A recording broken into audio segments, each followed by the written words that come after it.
Hello friends, I am from Biology faculty of QLS Academy. Today we are going to learn about control and coordination. I am sure you will all enjoy learning today's lesson. So let's start with our class. Every day we walk, talk, drive a vehicle and see our surrounding, eat, etc. Not only we human beings do these things, but animals also move from one place to another, consume food. These all movements are important to sustain life. Now, why do we associate such visible movements with life? A possible answer is that we think of movement as a response to a change in the environment of the organism. Not only that, we also think of movement as an attempt by living organisms to use changes in their environment to their advantages. Now, plants grow in the sunlight, buffaloes chew cud to help break up tough food so as to able to digest it better. If we think a bit more about this, it becomes apparent that all these movements in response to the environment is carefully controlled. Therefore, such controlled movements must be connected to the recognition of various events in the environment, followed by only the correct movement in response. In other words, living organisms must use systems providing control and coordination. Now, let's talk about animals and their nervous system. Now, nervous system is the organ system present in the animals to control and coordinate different activities of the body. It basically comprises of the brain, the spinal cord and a huge network of nerves that are spread throughout the body. Suppose if we touch a hot pan, what would be our instant reaction? How do we detect that we are touching a hot object? All information from our environment is detected by the specialized tip of some nerve cells. This information acquired at the end of the dendritic tip of a nerve cell sets off a chemical reaction that creates an electrical impulse. This impulse travels from the dendrite to the cell body and then along the axon to its end. At the end of the axon, the electrical impulse sets off the release of some chemicals. These chemicals cross the gap or the synapse as we call them and start a similar electrical impulse in a dendrite of the next neuron. Synapse is a gap between two neurons. Nerves are thread-like structures emerging out of the brain and spinal cord. Nerves branch out to all parts of the body and are responsible of carrying messages in the body.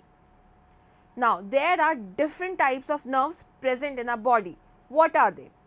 First is the sensory nerves, which send messages from the sense organs to the brain or the spinal cord.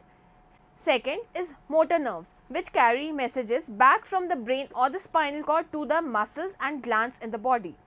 Third type of nerve is mixed nerve, which carry both sensory and motor nerves. Now, what happens in a reflex actions? The simplest form of response in the neuron system is reflex action. This is a rapid, automatic response to a stimulus which is not under the voluntary control of the brain. It is described as an involuntary action. Thus, a reflex action is one which is performed automatically. It is comparatively simple form of behavior in which the same stimulus produces the same responses every time. If we unknowingly touch a hot plate, we immediately move our hand away from it.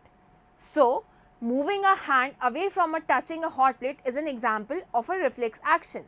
Similarly, moving our foot away when we step on something sharp is also an example of a reflex action. A knee jerk, movement of a diaphragm during respiration, coughing, yawning, blinking of an eye and sneezing, all these are examples of reflex action. In a reflex action, we are unaware that anything is going to happen to us. Reflex actions are the actions which we do without thinking to protect ourselves. The pupils of our eyes get smaller in the bright light. This reflex action protects the retina of our eyes from damage due to too much light. The pupil of our eyes gets bigger in dim light so as to help us properly see even in the dim light.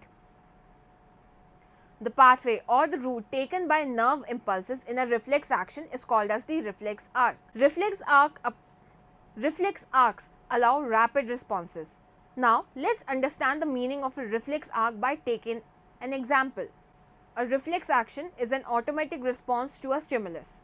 An example of the way in which we respond to a stimulus is a reaction to touching a hot object, like a hot plate. Very quickly and without even thinking about it, we pull our hand away. This sort of very fast automatic response is called as the reflex action. The stimulus here is the heat which we feel in our hand on touching the hot plate. This heat is sensed by a heat receptor, or we call them as thermoreceptors in our hand. The receptors trigger an impulse in a sensory neuron which transmits the message to the spinal cord. Here, the impulse is passed on to a relay neuron which in turn passes it to a motor neuron. The motor neuron passes the impulse to a muscles in our arm. The arm then contracts and pulls our hands away from the hot plate. The muscles of arm is an effector because it responds to the stimulus. This pathway along which the impulse travels is called as the reflex arc. The reflexes of this type which involve only the spinal cords are called as the spinal reflex. Those spinal reflexes are produced in the spinal cord, but the message of reflex actions taken also goes on to reach the brain. Most of the reflex actions involves only the spinal cord. They are called as spinal reflexes. Some reflex actions, however, involve the brain rather than the spinal cord. Such reflex actions are known as the cerebral reflexes. Cerebral reflexes occur in the organs present in the head because these organs are directly connected to the brain. This will become clear from the following examples. In dim light, the pupil, that is a hole in front of our eye, is large so that more light can enter into the eye and make us see properly even in the dim light. Now, when a bright light shines into our eye, then the pupil of our eye automatically becomes smaller and prevents the damage to the retina of the eye from too much of light. The contraction of pupil of our eye automatically in the presence of bright light is an example of a cerebral reflex. So student, to conclude this lesson, we learned our every movement of our body is coordinated and controlled. How our body reacts to a stimulus. Now this was all about our today's lesson. If you have any more doubts, you can go to the following link.